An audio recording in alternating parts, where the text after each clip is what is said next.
All right, so here's an update video of how the Gladiator is doing and how I feel about the Gladiator after installing 35-inch tires on the stock wheels and stock suspension. So the Mojave comes with the 33-inch tires, the kind of 32s, the Falcon AT3s. So I upgraded them to 35 Falcon AT4s. So far the ride is great, but I will have one complaint that I will address here in the next few days. So if you didn't see the previous video, this is what the Gladiator Mojave looks like on straight 35s, no suspension lift, stock wheels from the factory. Rides pretty sweet. You may or you may not have to trim the inner fender. I did probably an inch, but everything else was perfect. So really happy with it. One thing that I would say is that I am not going to address. I miss having the bigger gap right here between the wheel and the fender. So today, the exciting day has happened, and I got my delivery of the AEV 2-inch spacer for the suspension of the Gladiator. This one in particular, if you guys have a Mojave, this is the one you want to get. What's cool about this particular lift, and the reason I got it in reality, is because one, I get to keep all of my Gladiator Mojave specific suspension components, and I get this, the ProCal SNAP odometer calibration. So I get my odometer to read right, my transmission to shift right, and my speed and everything else that comes with the stock feeling of the car. So stay tuned. I'm about to install this myself, and let's see how that goes. I don't know how much of this sound you're gonna get, but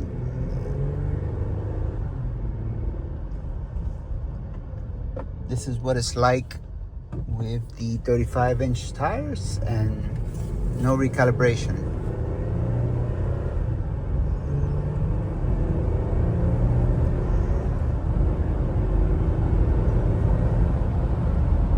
Just feels a little bit sluggish, but it goes. On the next video, we'll see what it looks like afterwards. So I'm gonna do the same little run here, nothing special.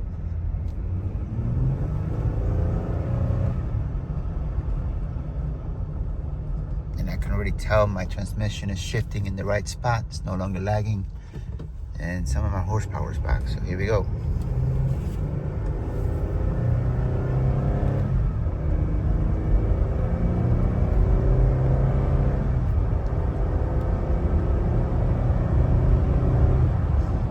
Definitely a big difference, so I would absolutely recommend installing this thing on your car. So that's it, 35 inches, stock suspension, stock wheels. Now recalibrated the computer for the new tires, but I got a local shop that is going to be installing a 2-inch spacer lift in a couple of days, so stay tuned. All right, so let's install the ProCal SNAP. So this is what's in the box. You get a tiny little booklet. Not a fan of that. The actual module and a wiring harness with no instructions on how to install the wiring harness. So you have to go online. So this is the booklet that it comes with, wiring harness. And I went online and I got the wiring harness installation. Just print it out from the website. So much easier. Not much science to it. It does tell you. Basically, you're gonna grab this wire, connect it. So let's go see what this installation actually takes. So here's your wiring harness. This, I think, is the hardest part.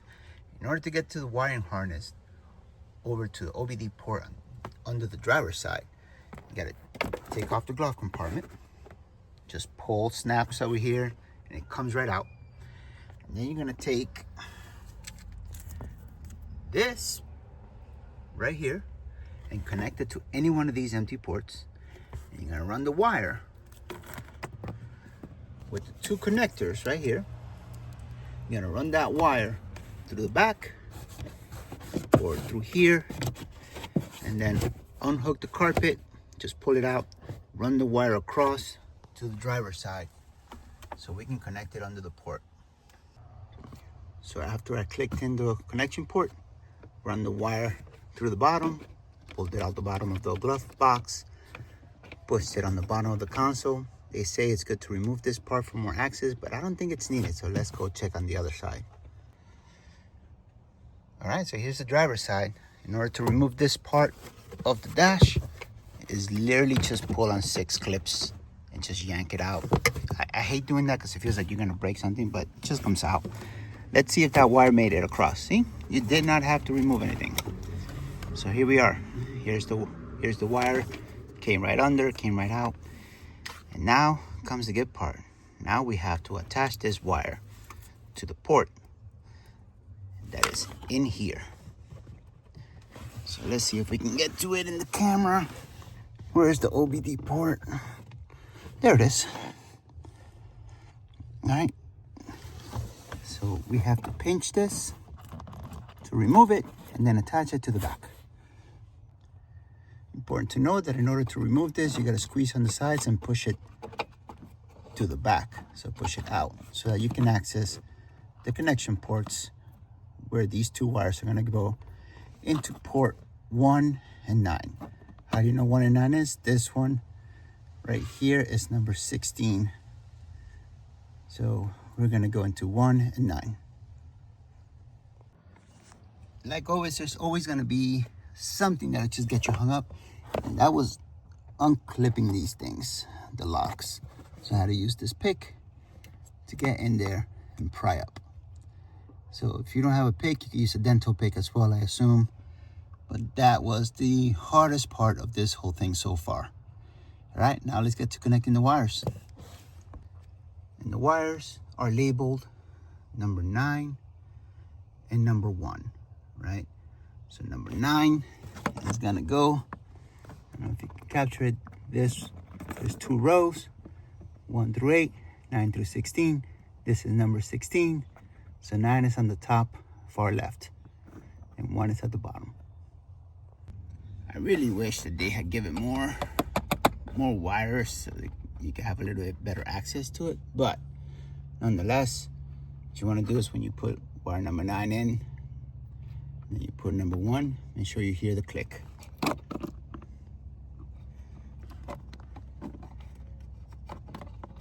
So where is number 1? It's right here. There's the click part. Let's see if we can get it to click. And do this one-handed. Oh, put it the wrong way. Let's flip that around. Let's try again. All right, so now I'm gonna push this wire in until it clicks.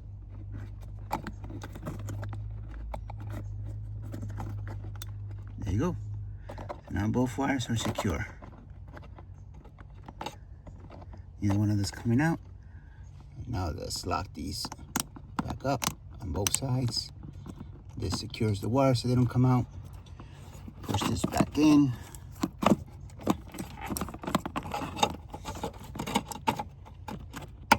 And here it snaps.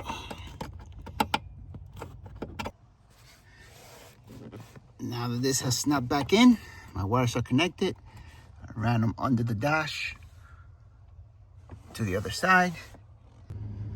Okay, according to the instructions, it says to snap this in, turn the engine, pressing the start stop button twice, and turn it to run and wait for a green light on the ProCal.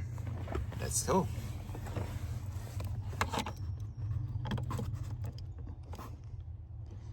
Right now it's orange, which I don't like. Let's see what happens.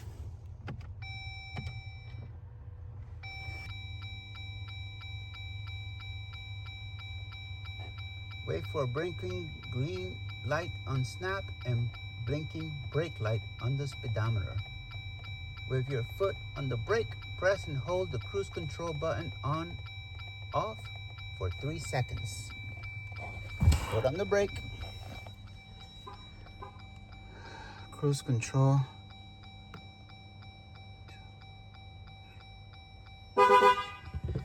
Beep twice. Or beep 3 times. My ProCal SNAP is now synced to my car.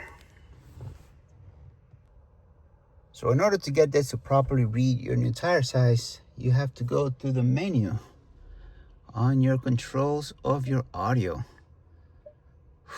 Audio controls. And we're going to go down to equalizer. Equalizer seems like a weird choice. So an interesting thing is that your equalizer controls on the Uconnect is what sets the tire size. So 34 inches, 34.2. In my example, my tire is actually 34 exactly. So we're gonna leave it at 30. 4, that's 33, that's 34, and nothing there. Let me go measure that one more time. That's 34 inches. So here's a little quick troubleshooting that you can do in case your ProCal SNAP is not taking your inputs and it starts blinking blue. I called the team at ProCal SNAP and they picked up right away.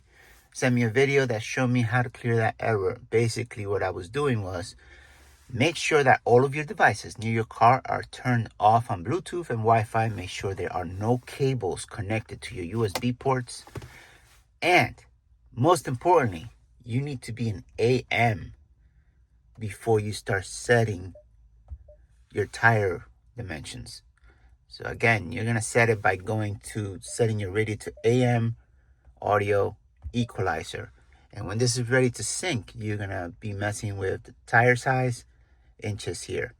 All right, so quick tip, save you a lot of grief. Remember that. All right, so ProCal installed. So what's my hot take on this thing? Relatively simple. A couple of pieces of advice. One, watch the installation videos that comes from ProCal. There's a couple of good videos out there on the internet too, but the ProCal one has some very important details, which is error trouble codes. And you're probably gonna get these error trouble codes, just like I did, for two things. One, set your radio to AM before you start programming. And two, don't slam on the brake when you're setting it. You gotta just barely tap it. And that'll fix those blue error codes and the blue flashing light. So overall, my transmission's back to being smooth, my power's back, my engine's accelerating, and I can check my speedometer on the dashboard with my GPS speedometer on the iOS. So it's working. Very good product.